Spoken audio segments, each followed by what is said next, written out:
Oh, hi guys! Welcome to my vlog. So anyway guys, I'm here sa aking garden at perfect na perfect yung araw today na i-update ko kayo dito sa aking garden kasi medyo hindi na rin ako nakapag-update po sa inyo. Medyo matagal-tagal na rin. At today, what a perfect day kasi hindi masyadong malamig, hindi rin mainit. And medyo marami-rami na po ang mga progress dito. Kaya, let's do this!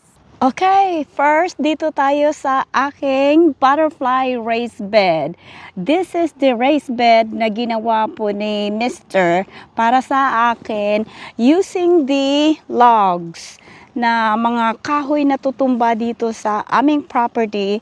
Ito po yung mga logs na ginamit namin instead na susunugin at napakinabangan dito sa aking mga garden bed. So this is my butterfly raised bed na wala pa siyang 1-year-old guys.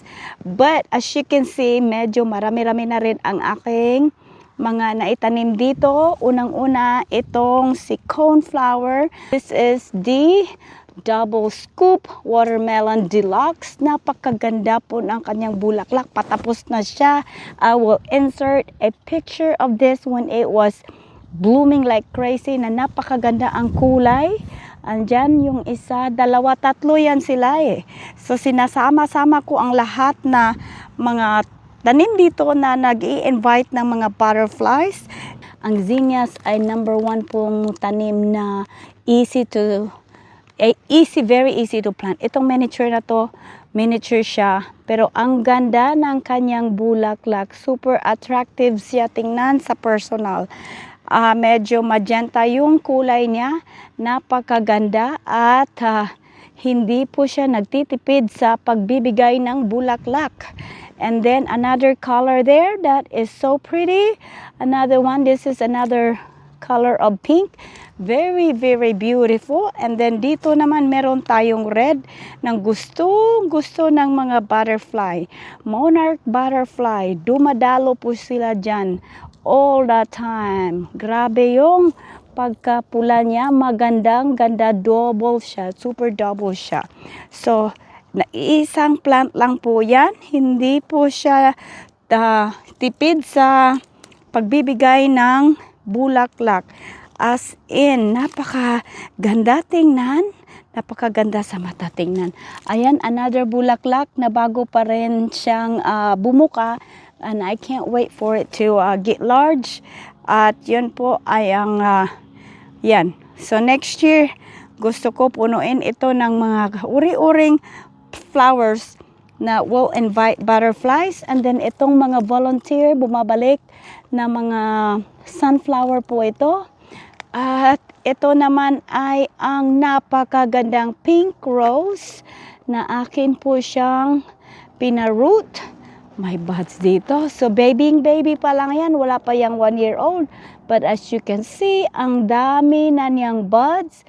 At pang ilang beses na tong nagbigay ng beautiful, smells so good flower.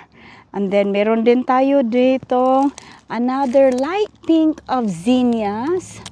Napakaganda tingnan. Ay, yung isa ay orange. Orange na orange siya. Ayun. Maganda siya. At ang zinnias ay panay ang pamumulaklak niya. And then ito naman ay Supertunia Vista na hindi pa rin nagsasawa sa pamumulaklak.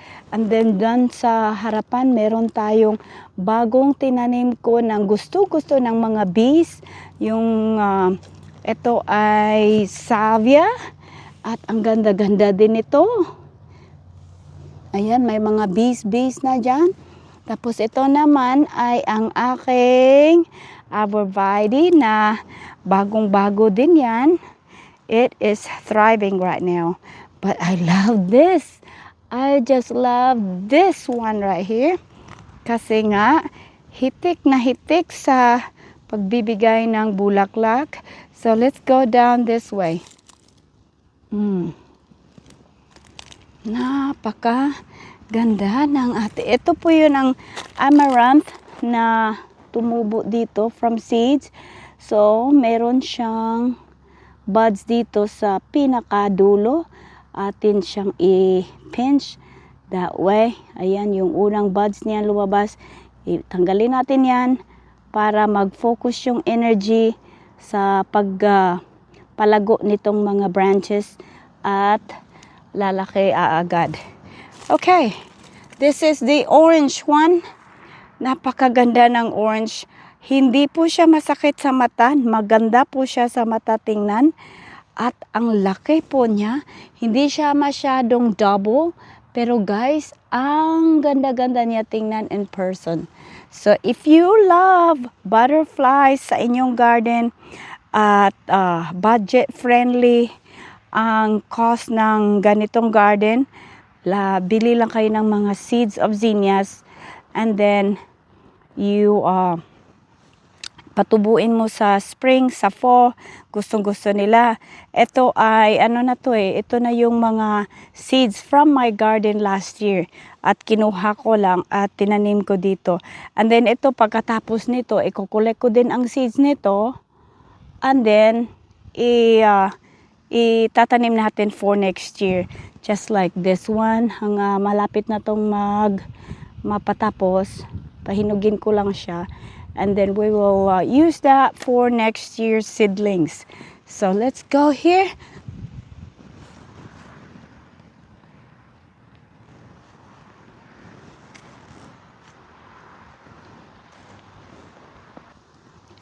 Okay, over here naman ay aking another raised bed. And meron po tayong si Goldie Arborvitae. At ang ganda-ganda po niyang kanyang kulay.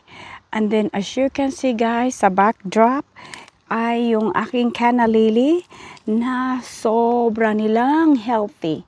Napaka-healthy po ng ating canna lily guys. At ang ganda-ganda po ng kanilang bulaklak. So ang ginawa ko po dito ay tinanim ko sila ng napakalalim. At hindi madaling na dry yung kanilang yung roots nila. As you can see, paminsan-minsan lang ako dito nagdidilig dahil nga wala pa rin kaming source of water except sa rain. So, minsan-minsan lang ako nakapagdilig. But as you can see, it never stopped blooming. Ngayon ay November na. Pero ang ganda-ganda ng kanyang kulay, healthy po niyang kanyang mga dahon.